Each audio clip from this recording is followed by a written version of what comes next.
Ladies and gentlemen, good day and welcome to the Q2 FY25 conference call of L&T Technology Services Limited. As a reminder, all participant lines will be in the listen-only mode, and there will be an opportunity for you to ask questions after the presentation concludes. Should you need assistance during this conference, please signal an operator by pressing star and then 0 on your touchtone phone. Please note that this conference is being recorded. I now hand the conference over to Mr. Pinku Pappan, Head of Investor Relations. Thank you, and over to you, Mr. Pappan. Thank you, Darwin. Hello, everyone, and welcome to the earnings call of L&T Technology Services for the second quarter of FY25. I am Pinku, heading Investor Relations. Our financial results, investor release, and press release have been filed on the stock exchanges and are also available on our website, www.ltts.com. I hope you have had a chance to go through them. This call is for 60 minutes. We will try to wrap up the management remarks in 20 minutes and then open up for Q&A. The audio recording of this call will be available on our website approximately 1 hour after the end of this call. With that, let me introduce the leadership team present on the call today. We have Amit Chadha, CEO and MD, Abhishek, Executive Director and President, Alin Saxena, Executive Director and President, and Rajiv Gupta, CFO. We will begin with Amit providing an overview of the company performance and outlook, followed by Rajiv, who will walk you through the financial statements and performance. Let me now hand the call over to Amit. Sure. So I hope I'm audible.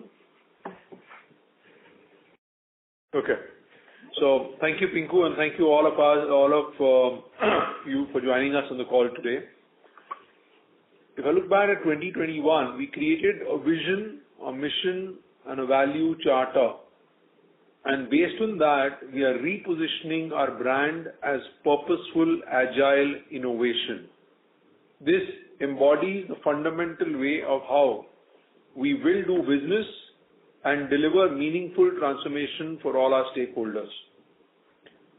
Purposeful stands for our vision of building a sustainable tomorrow and a better world, leveraging technology and delivering inclusive growth for all stakeholders.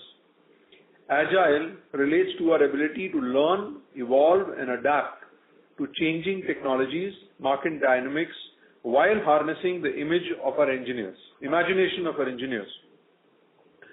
Innovation involves anticipating and investing in future technologies, systems, and processes to bring world-class solutions to our clients across products, processes, and operations. As we continue to pivot on growth, this refreshed positioning will help us accelerate engineering the change for our clients. I am confident this will create a platform for the future and establish LTTS in 3 strategic segments: mobility, sustainability, and tech, and build each of them into standalone billion-dollar units over the coming years. With that, let me provide the key highlights of our Q2 performance. We had a strong quarter with revenue growing at 3.9% sequentially, which was broad-based across regions and segments. Sustainability led the growth with 6.5%, mobility grew by 5%, and tech by nearly 1%. We won 2 20 million plus deals, 4 10 million plus deals, and 2 significant empanelment agreements. These wins have been across segments. Our customer mining has seen steady improvement on year-on-year and quarter-on-quarter basis. The number of 30 million accounts has increased to 7 now, up by 1 quarter-on-quarter and 3 year-on-year. Similarly, the number of 10 million accounts has increased to 33 now, up by 2 quarter-on-quarter and year-on-year. In line with our earlier commentary, we have made focused investments into 3 segments. We are starting to see the results in terms of pipeline, deal wins, revenue growth, including this quarter, as you've seen. These investments have impacted EBIT in H1. We expect with growth continuing and larger deals in our strategic areas, the EBIT trajectory will move upward. With this, let me provide segmental performance and outlook. Starting with mobility, we had a strong 5% growth in Q2 on the back of 6% in Q1, driven by large deal ramp-ups in SDV and hybridization. As we had highlighted during the Investor and Analyst Day, a lot of the SDV development is happening at the OEM end, and our exposure and presence at OEMs especially with the European and US OEMs, has increased significantly over the last year.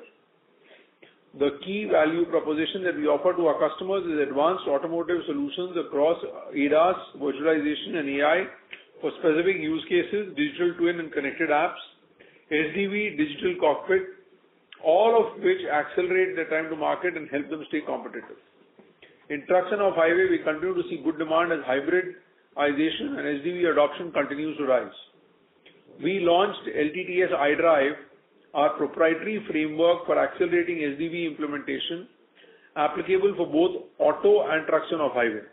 We've already won 2 programs, one each in US and Europe, leveraging LTTS iDrive. Within Aero and Rail, we are beginning to see more deals in rail. We signed a partnership with Etihad Rail for the development of digital solutions and creating of an intelligent transportation system. We have multiple solutions in rail leveraging AI and augmented reality that have been successfully deployed by customers. Overall, we see a robust deal pipeline for mobility. However, Q3 will be slightly soft on account of seasonality. We expect this to rebound in Q4. Now on to our second segment, sustainability. In line with our expectations, we saw a strong rebound in sustainability performance at 6.5% growth.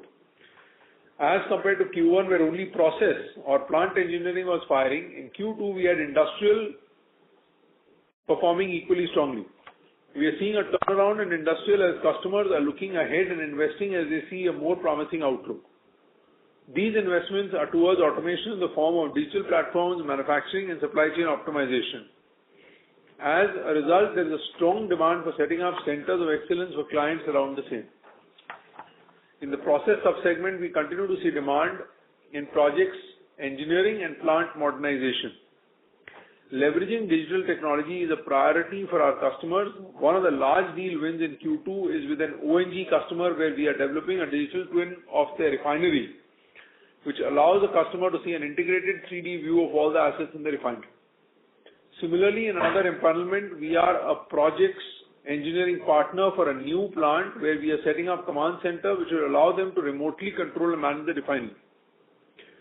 In the CPG sub-segment, the C+1 strategy is benefiting us as customers are setting up new plants and expanding operations in India. We are therefore seeing an uptick in projects engineering in India from our global clients.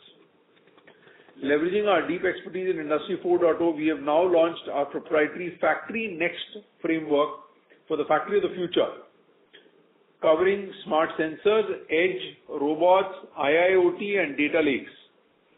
Our framework enables cobots to enhance productivity. This is getting good traction. We have started 2 deployments in the US. In summary, for sustainability, we are seeing a good pipeline and a number of deals in the pipeline, both at process and industrial level. Expect the growth momentum to sustain in Q3 and beyond.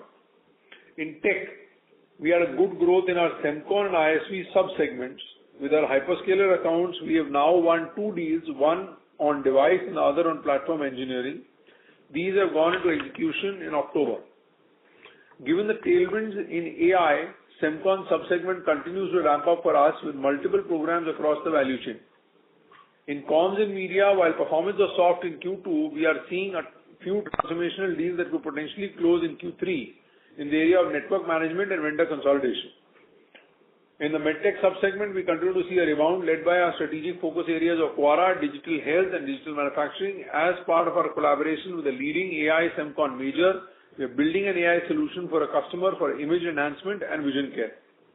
Overall, with the pipeline and large deals in play, we expect tech growth to improve in Q3, led by our work with Semcon, hyperscalers and medtech. Now a few updates on technology and innovation charter. Our engineers added a total of 51 patents filings in Q2 and our cumulative patent filing now stands at 1394. The innovation is also reflected in the rankings. We have been ranked as leaders by HFS in IoT services, Avasant in digital engineering services, Renove in data and AI.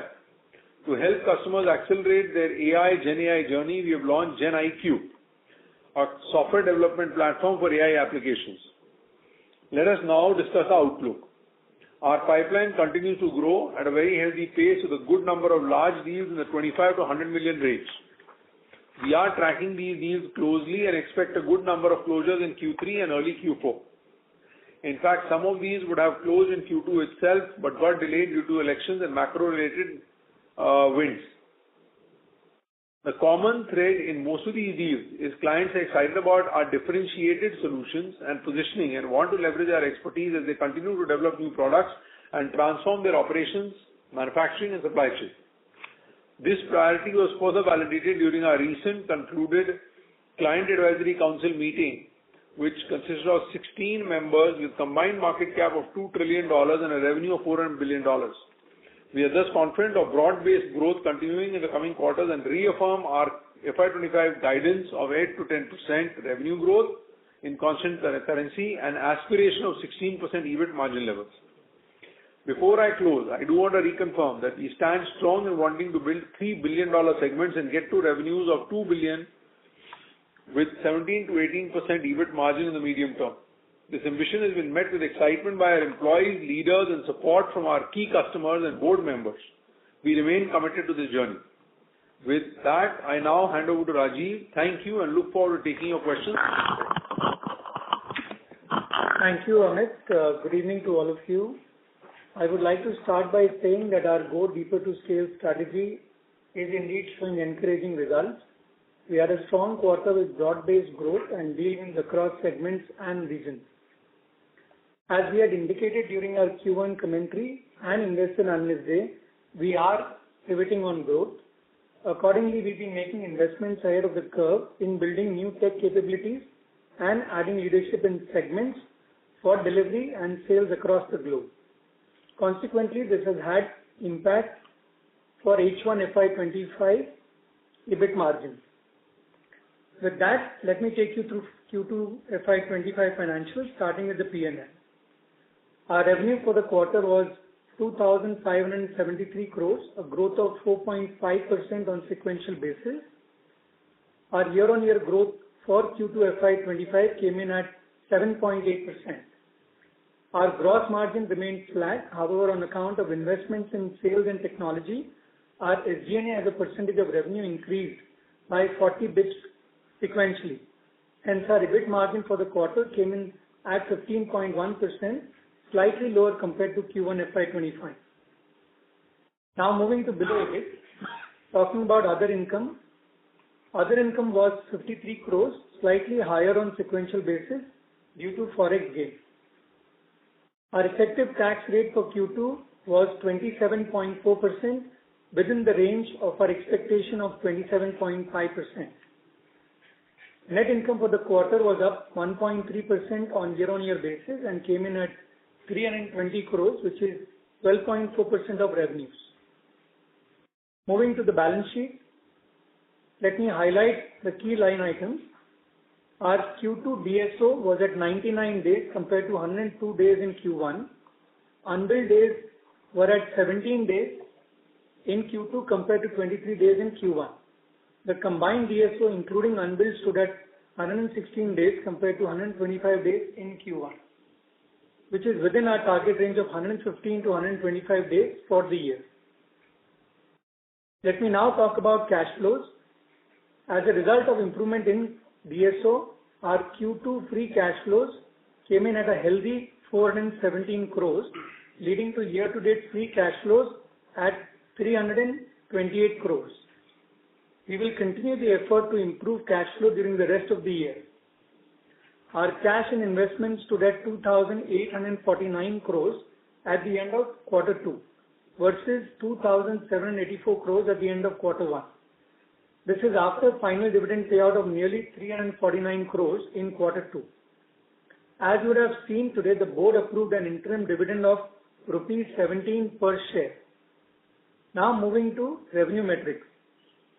On a sequential basis, dollar revenue growth was 3.9% in reported terms and 3.4% on constant currency basis. We saw broad-based growth in Q2 with all segments growing sequentially, led by sustainability and mobility segments. Moving to operational metrics, the on-site offshore mix was at similar range as compared to quarter 1. Offshore percent now stands at 58.3%. We continue to work on measures to gradually improve this metric to our aspiration of 60%. The T&M revenue mix was 62.5% in quarter 2, slightly lower as compared to quarter 1. Client profile, which indicates number of $1 million plus accounts, has shown a sequential improvement in the $30 million, $20 million, and $10 million plus category. The client profile will continue to improve in the coming quarters. Client contribution to revenue has shown an improvement in the top 20 and the top 10 categories as compared to Q1. We expect revenue from top customers to improve going forward as we are running targeted programs on client mining. Headcount was at 23,698 in Q2 compared to 23,575 in Q1, while attrition has slightly gone down as compared to quarter 1. The realized rupee for Q2 was at 83.90 to the US dollar, a depreciation of around 0.6% versus quarter 1. Before I conclude, let me give some visibility on the EBIT margin trajectory going forward. As mentioned by Amit and me, we have prioritized investments in H1 FY25 to accelerate growth, build leadership and technology solutions ahead of the curve. We expect this will lead to a step up in revenue growth and better quality of revenues, providing us with a path of $2 billion revenue aspiration and EBIT margin of 17 to 18% range in the medium term. In addition, we will continue our improvement efforts on operational levers like offshoring, pyramid optimization, higher productivity using tools and reusable platforms, and indeed SG&A optimization. For FY25, we reaffirm our revenue guidance of 8 to 10% and expect H2 EBIT margins to be better than H1 and continue to aspire for 16% EBIT levels for the year. Thank you. Now I hand over to the moderator for questions. Thank you very much. We will now begin the question and answer session. Anyone who wishes to ask a question may press star and 1 on their touchtone telephone. If you wish to withdraw yourself from the question queue, you may press star and 2. Participants are requested to please use handsets while asking a question. Ladies and gentlemen, we will now wait for a moment while the question queue assembles.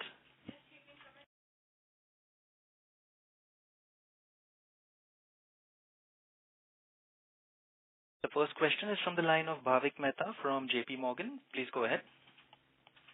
Hi, thank you. A couple of questions. Firstly, Amit, if I look at the ask rate for the next 2 quarters now, it has gone up significantly. Now I understand that 4Q is a seasonally strong quarter because of SWC, but how should one think about 3Q given it's typically a weak quarter from a seasonality perspective, and you did highlight that mobility growth could slow down because of that. So what gives us confidence of, still achieving even the lower end of the guide? And was there a thought process to at least cut the guidance to the lower end, because it just seems like the top end of the guidance is out of reach right now?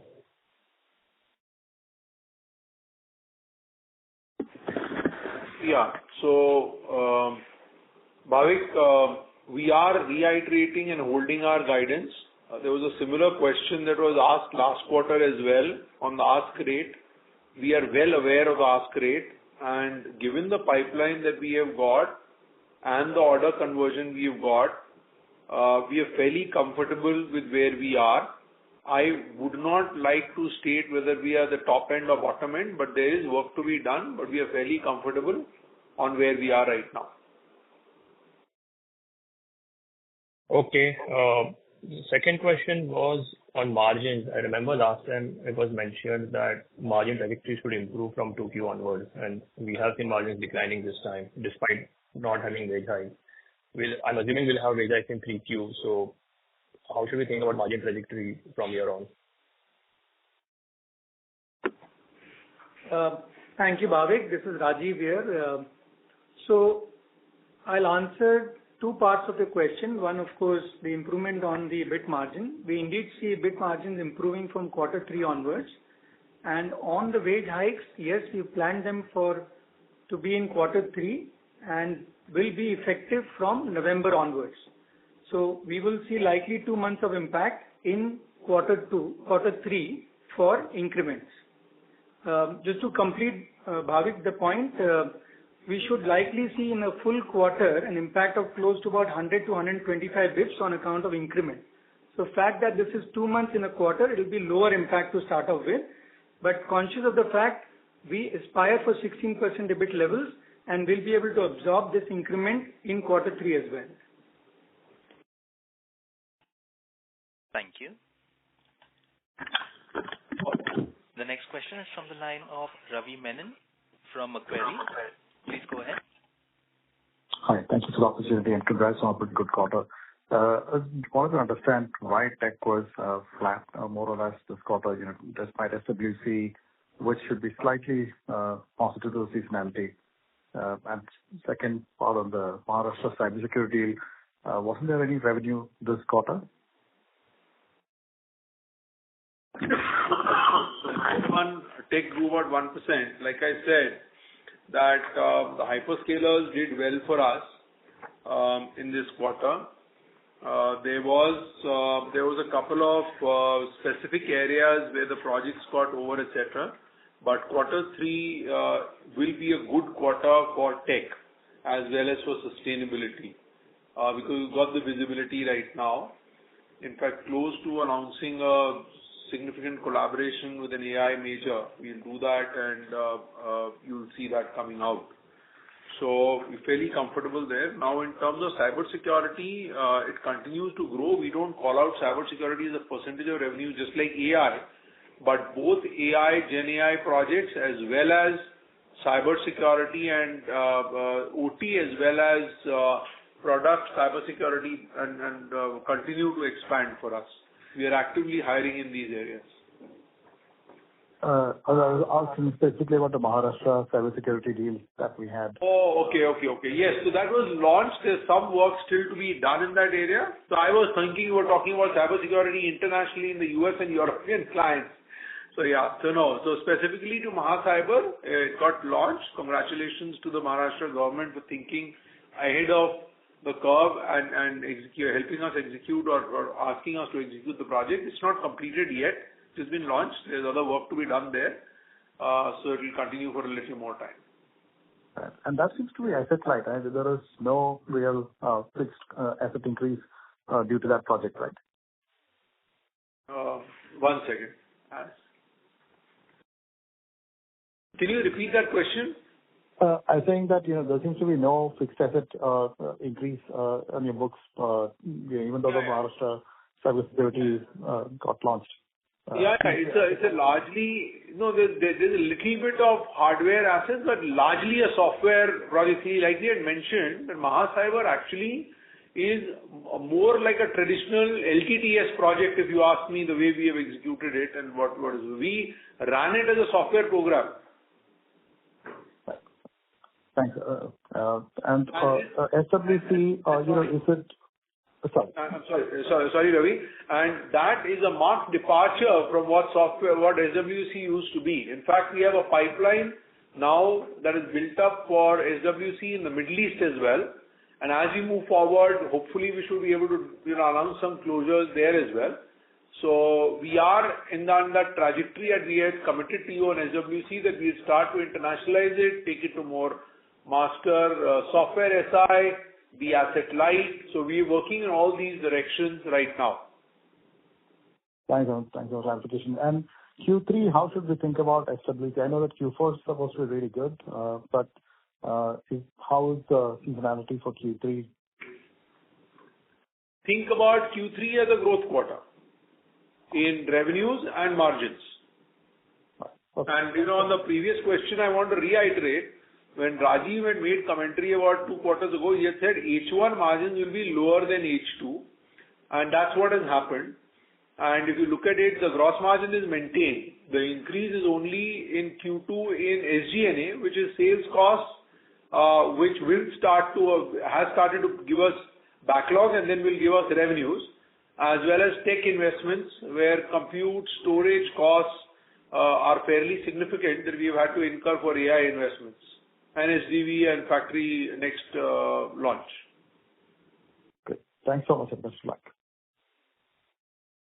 Thank you. The next question is from the line of Sulabh Govila from Morgan Stanley. Please go ahead. Yeah, hi. Thanks for taking my question. So my first question is on the deal wins.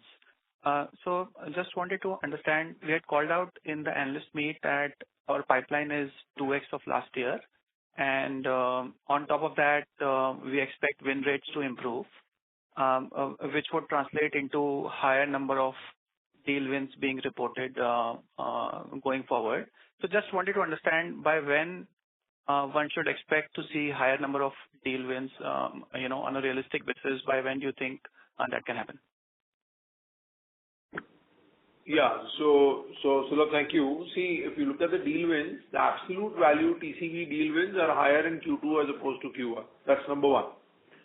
Number two is that we have a significant number of, or a large number of 50 million deals, as well as a couple of 100 million deals and a lot of 25 million deals. And we are comfortable to say that we are trying to get them closed in Q3 for us, and then operationalize in margins towards the end of Q3 and then Q4 from there. Just like, the Mahacyber deal that we had got, which was fairly quick-paced. So we are looking at some of this to come in, and you will start seeing some of that reflecting out either in press releases or through the quarter or at the end of the quarter as we go forward. We've actually appointed a large deals leader, chief business officer for strategic initiatives and large deals based out of Dallas, Texas, and we have reorganized the team and we're taking it forward. Okay, understood.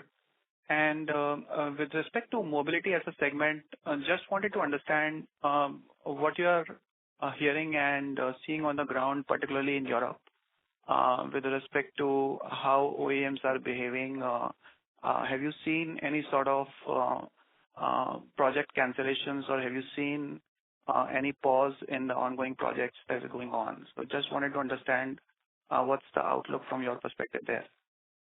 Sure. See, we had a strategy about 8-12 quarters ago that we will start to improve our OEM dependency and reduce our dependency on tier ones.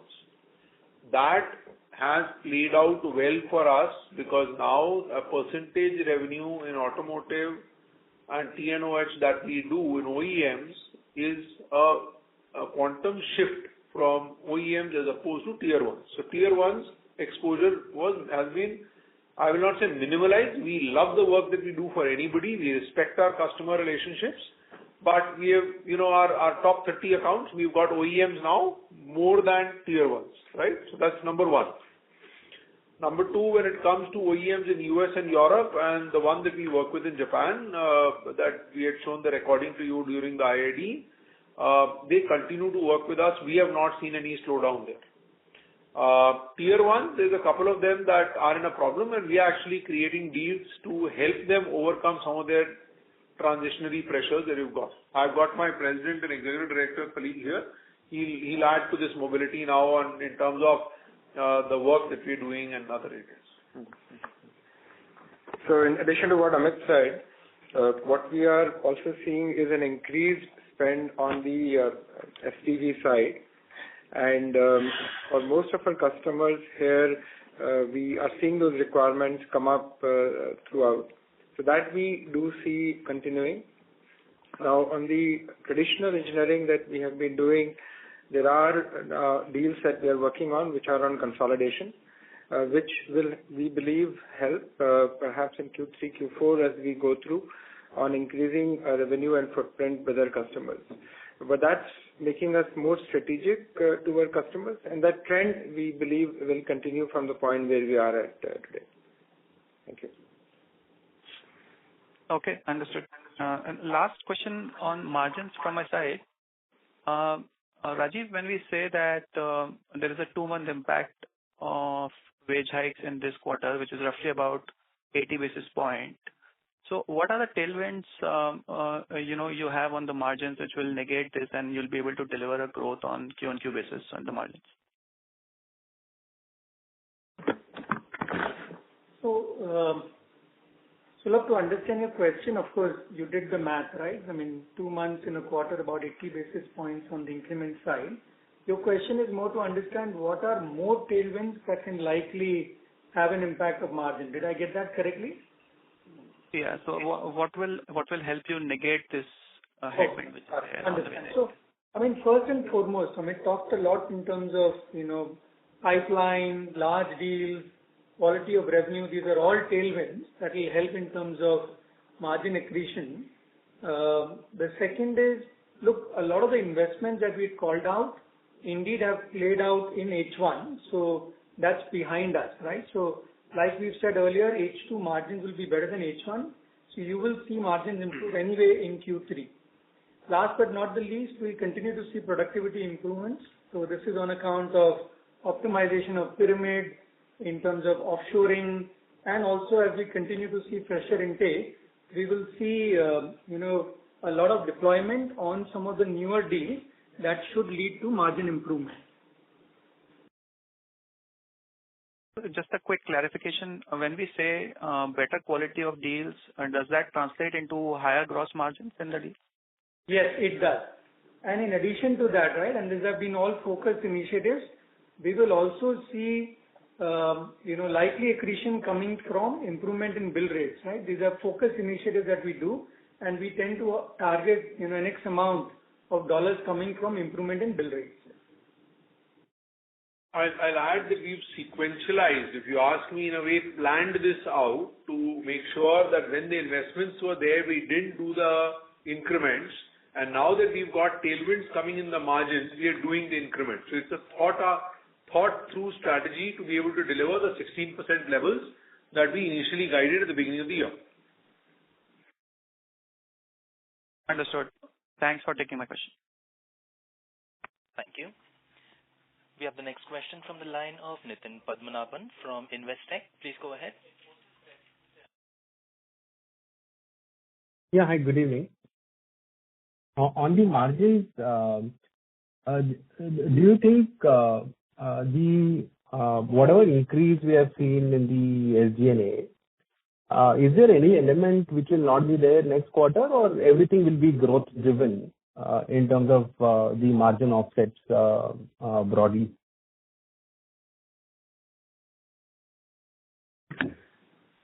So, I've already mentioned to that. Again, maybe I'll sound repeating what I mentioned.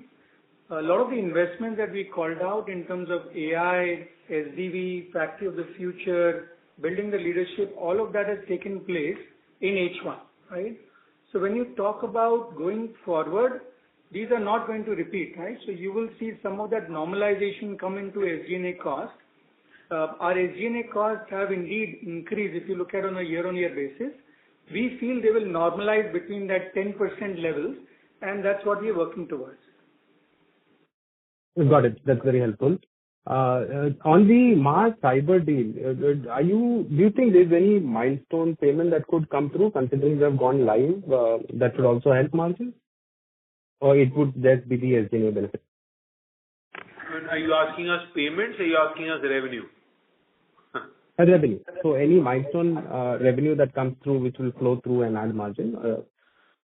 See, there is various elements there. There are payments to be made, etc. And yes, there is a milestone payment that will come through that will also help. So these are all part of the planning that we had done at the beginning of the year as we saw these projects unfold. So that's why our comfort for delivering the growth in the margins comes from some of these elements. Got it. So, 1 minute, please. Yeah. I can just add to that, right? So Mars Cyber as a project, this is a fixed price project, right? And all these milestones are planned, and all revenue recognition is tied to those milestones being achieved. And we are, in fact, on target in terms of achieving those milestones, which of course will, trickle down in terms of revenue. Perfect. That's very clear. Now on the growth, I think what the guidance is implying is 4.5 to 7% kind of a CQGR for the second half. Now, I think based on your comments, it's basically based on the deals that are already in the bag, plus closures that you expect in Q3, that will drive a stronger Q4 along with the SWC seasonality that should help you land within the range. So is that the broad thought process? Is there a fair characterization? Yes, I couldn't have said this better. Thank you so much. You're absolutely right. And, there was a couple of deals that we were hoping that we'll close it this quarter. They wouldn't have increased our revenues because this was the revenue we had planned. But they'll slip into October and close. So that's where we are broadly, but we are comfortable in that right now. Okay. But you're not worried, there's no worry on any extended furloughs or any such thing considering macro at this point in time? You're not seeing anything on the horizon? We are seeing furloughs in automotive, like I said, and that's why we said it will be a little soft. The other areas don't get so impacted by furloughs, but this is a work in progress. We're fairly comfortable at this stage, like I said, but there's an election uncertainty that we'll go through, and we'll see where it goes. Super. That's very helpful. Thank you so much, and all the best. Thank you. We have the next question from the line of Manik Taneja from Axis Capital. Please go ahead. Hi, thank you for the opportunity. And I know you answered a lot of questions around the implied arithmetics, etc. But Amit, when you spoke last quarter, you had spoken about a very strong pipeline, and which was reiterated even during your analyst day. In the current quarter, when you spoke, you said that you did see some delays due to election-related uncertainty, etc., etc. Do you think and given what you're talking about third quarter, do you think we'll probably see quick deal closures now and thereby helping us in terms of growth in Q4, or probably just gets pushed to the next year given the typical seasonality of O&D? That's question number one. And the second question was for Rajiv.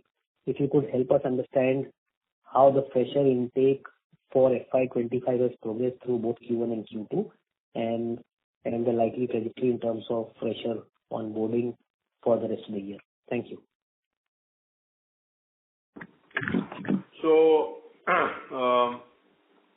the pipeline is year-on-year bigger, quarter-on-quarter bigger, number one. Number two, the number of serious 100 million deals, 50 million deals, 25 million plus deals is higher than where it was 2 quarters ago, right? We continue to work with our clients to get these to closure.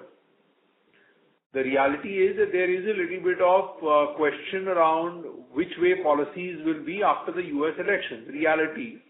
But we do think that when we spoke to you last time, we were expecting some of this. But having said that, nothing is grinded to a halt. Decisions continue to be made. And if all goes for whatever we forecast right now at this stage, we will have a decent quarter 3 and a bumper quarter 4. Now on freshers. Yeah, I'll take the second part of the question. So in terms of fresher intake, for FY25, we've planned around 2,000 freshers to be hired. We've been implementing that. So accordingly, we've seen freshers in Q1 and Q2. That intake has indeed happened. In fact, this year, our fresher intake will be higher than what it was last year.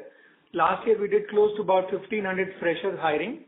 So like I said, we will do close to about 2,000 fresher hiring in FY25.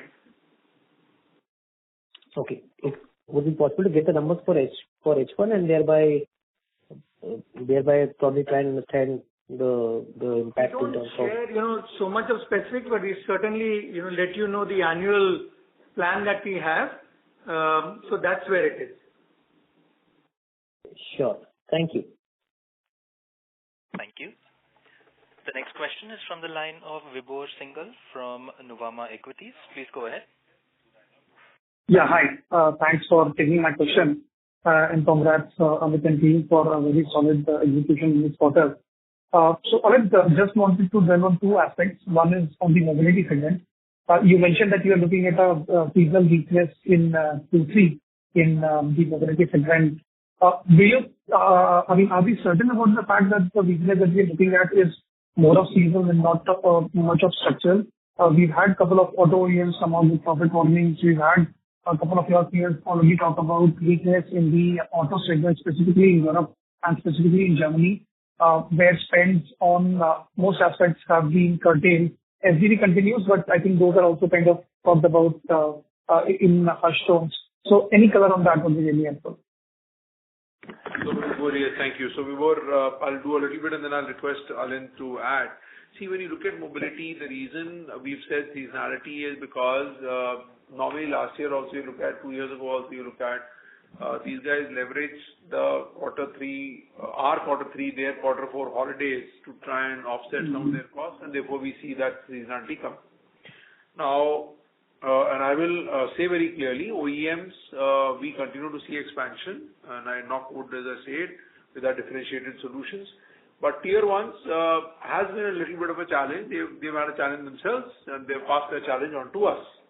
Having said that, because our tier ones are in a challenge, and we as nice and good partners are trying to find solutions where we can help them pick up some of that work and leverage our capabilities, like we had done the deal with Forvia in quarter one.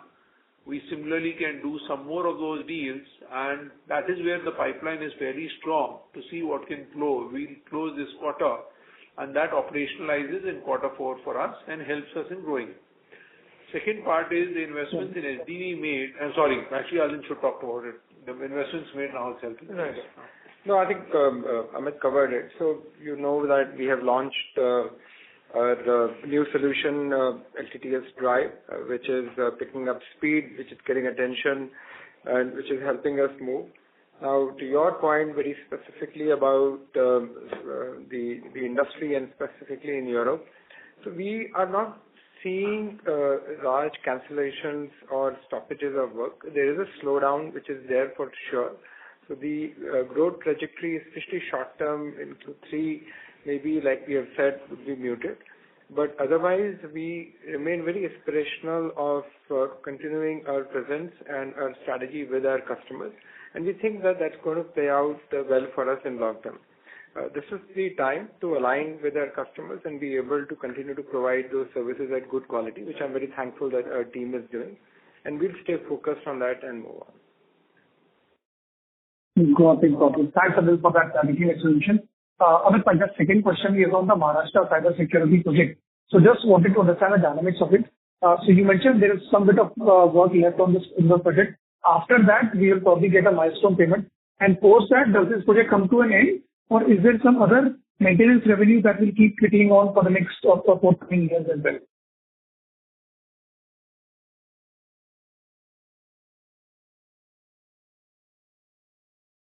So let me say that, see, Mahacyber, there's some stuff that we can share, specific to a contract. There is stuff that we can't. So what we can share is, there is work to be done and completed. It's been launched. A part of it is live. There is other parts that are not live that need to get done over the next 3 to 6 months. Beyond that, there is a O&M maintenance phase that we have got in this that we will execute over a 5-year period. So that's where that is that we are doing. Got it. So this was, and I'm assuming the O&M part, of course, will of course be significantly lower than the kind of work that we're doing at this point of time, but it will continue for the 5-year period is what we're expecting. Yes. Got it. Perfect. Great. Thank you so much, guys. Thanks for taking my questions and wish you all the best. Thank you. The next question comes from the line of Ruchi Makhija from ICICI Securities. Please go ahead. Yeah. So you guys mentioned about weak seasonality mobility due to furloughs. I wanted to check, is this broad-based across client or skewed in few accounts only?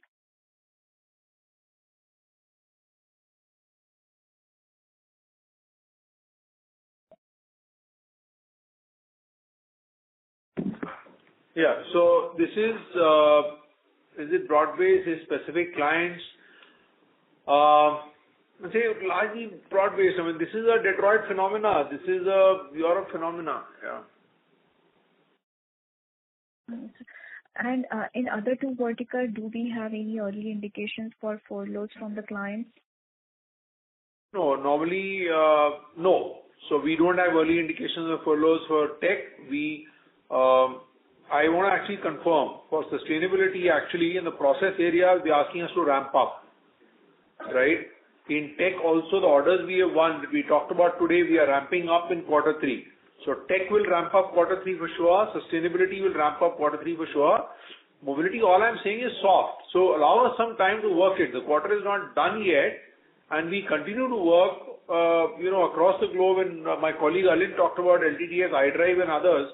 These are license revenue programs. We in fact generated a couple of those this quarter. So we continue to work on those. Absolutely. Look again, Ruchi, so that I can say this not just to you, but everybody. See, we've always been, our whole goal has been to be transparent and be upfront so we don't create any surprises. We had come in the year, we had told you about the margins. we are following our trajectory. Revenues, we have followed our trajectory. And that's why you're saying mobility may be soft, but work to be done. The quarter is not over. The quarter just started. Appreciate this. Thank you and all the best. Thank you.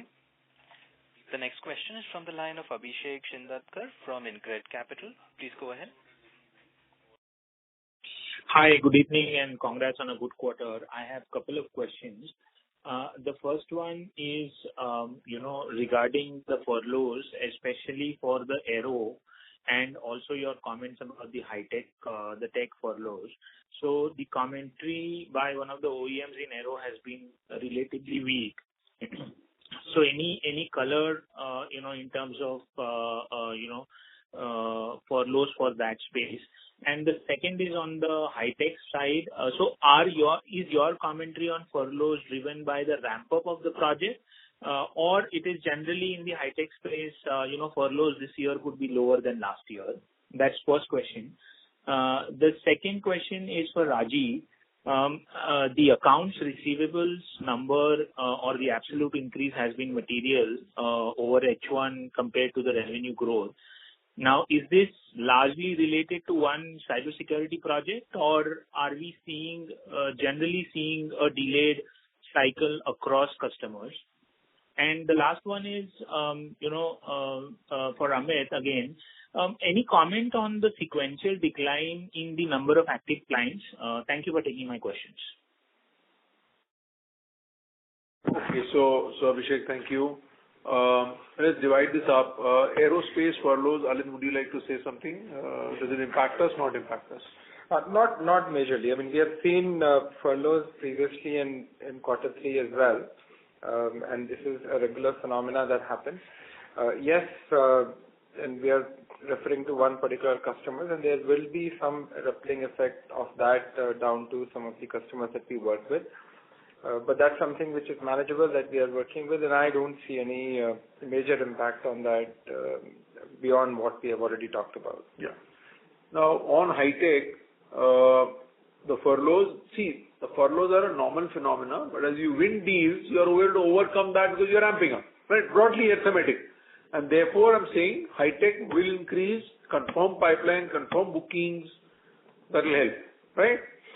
That said, your third question was sequential decline. I'm trying to see where there is a sequential decline in clients. Is there material? Nothing. In fact, I thought that we had improved. I thought somebody will compliment us today that the number of 50 million accounts and all that has gone up. Let me just see, Abhishek. I don't think that it's finished. So there is no material impact.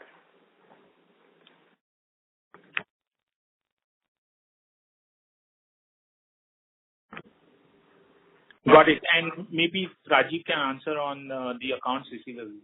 Abhishek, let me answer on the accounts receivable. I was just waiting for Amit to conclude. So look, Abhishek, I tend to guide in terms of the DSO, right? Our range is between 115 to 125.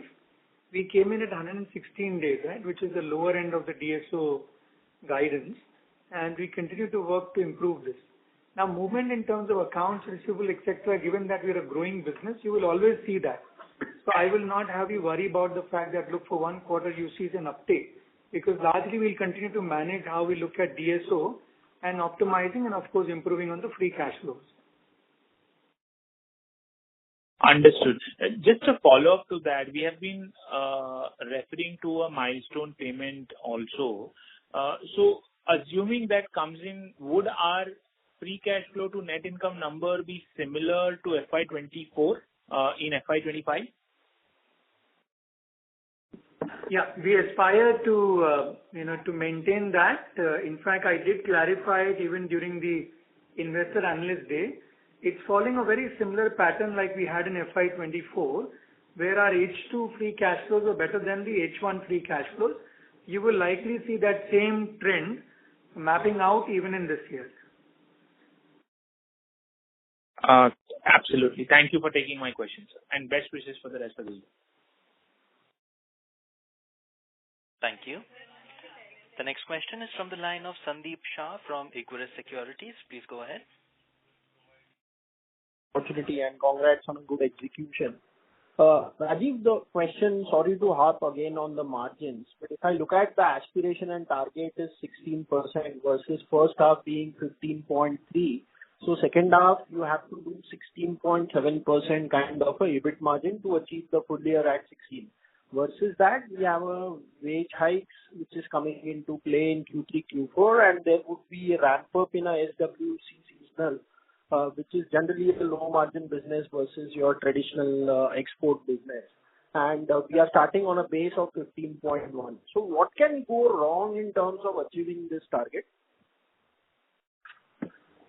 So, Sandeep, I think some of the parts I have already talked about, but maybe I'll kind of repeat and reiterate that. So, one, we did call out that, look, H1 will have investments. Consequently, we'll see H2 to be better compared to H1 in terms of EBIT margin, right? So, you're starting off with a better base compared to what you're seeing in H1, right? It will definitely improve on the count that we will not see those levels of investments in H2. Second, you have tailwinds in terms of growth. Amit talked about deal wins, growth. All of that is mapped in Q3 and Q4, which also will aid in terms of margins. Another part is that, look, our productivity improvement initiatives continue, and we will see benefits from those.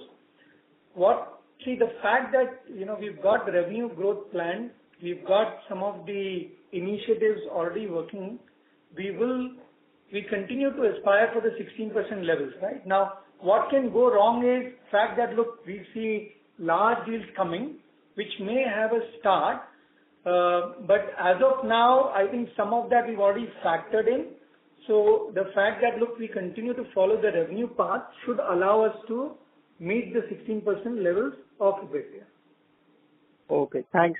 And just a bookkeeping for the Maharashtra cybersecurity project, is it fair to assume the bulk of the phase one of the revenue in terms of the project completion could be booked in Q4 and Q1 of next year rather than Q3 of this year? So maybe without getting into the specifics, because you already talked about bookkeeping, I'll probably keep it at a level which is understandable. We talked about the fact that Cyber is a fixed price project, right? And it's milestone based. So as we meet the milestones, we recognize the revenue. I think Amit already talked about the fact that, look, you've got a capex part of this deal, which continues to be executed. The remaining part of it is over the next 3 to 6 months. Then follows the maintenance part, which is going to be over the course of next 5 years. We are on course, and that's at least to ensure that, look, we have, and like I said, some of this is already planned for. It's not that we will see any one-off bump because of it. It's all planned for in Q3 and Q4. Okay, thanks and all the best. Thank you. The next question is from the line of Dipesh Mehta from Emkay Global. Please go ahead. Yeah, thanks for the opportunity. A couple of questions. First, about SG&A. You indicated about some normalization of SG&A spend. Do you expect absolute number to go down because of the investment which we made, and you highlighted in few areas where we made investment, AI, SDV, leadership, all those stuff? So first question is whether absolute amount of reduction you are expecting or absolute remains same, revenue growth will drive some kind of percentage benefit. Second question is about headcount. If I look, headcount addition remain muted. Considering the ask rate what we are aiming for in H2, do you expect headcount addition to mirror it, reflecting the ask rate, or you think there is enough utilization potential available, which can require much lower headcount addition entering into H2? And last question is about segmental margin. If I look high tech and sustainability margin, segment margin remain under pressure for both the segments. So if you can provide some details on what is playing out, because sustainability had a good quarter, but margin remain under decent sizable pressure kind of thing. Thanks. Dipesh, let me answer to all three of your questions. So first, on the SG&A side, I think both will play out, right? Both the percentage and the absolute will play out. I already talked about that SG&A should normalize at about 10% levels. So we should see certainly an improvement, and part of that will come because you're seeing growth. Part of that will come in absolute as well, right? Second, in terms of the headcount addition, what you may have noted over the past few quarters, I think we've got the headroom to deliver growth with, the headcount that we've had. Even going forward, at least for the next couple of quarters, we see the headroom. Some of this has been planned consciously, given that we had, some large deals going on. So we've got the headcount ramp up, keeping in mind that these deal wins have transpired or likely to transpire. So you will not see a lot of headcount addition coming in the next 2 quarters. And that also dovetails to the fact that, look, you will see revenue, drop down to margins. Lastly, on the segment margins, so if you look at, mobility at about 19.4, that indeed has improved compared to Q1. If you look at sustainability, it has been around that 25 to 26% level. What you saw in Q1 was probably slightly better off compared to where it has been. So it's kind of normalizing between that 25 to 26% level. Wherever there's an opportunity to see revenue and optimize in terms of cost, you will definitely see that trickle down in terms of margins for sustainability. High tech, it's a mix of a lot of businesses, including Smart World. Like you've known, Smart World relatively is at lower margins compared to the other businesses. But what you will see in H2, this business also will have improved margins relative to what you've seen in H1. So those are some of the points I wanted to share for your questions, Dipesh. Thank you. Ladies and gentlemen, we will take that as a last question. I would now like to hand the conference over to Mr. Pinku Pappan for closing comments. Over to you, sir. Thank you all for joining us on the call today. We hope we were able to answer most of your questions. If there are questions that you still need clarification on, I'll be happy to answer them. And we really hope to meet, all of you during the course of this quarter. With that, on behalf of the leadership team here, we are signing off. Have a good day. Thank you. Thank you. On behalf of L&T Technology Services Limited, that concludes this conference. Thank you all for joining us. You may now disconnect your lines.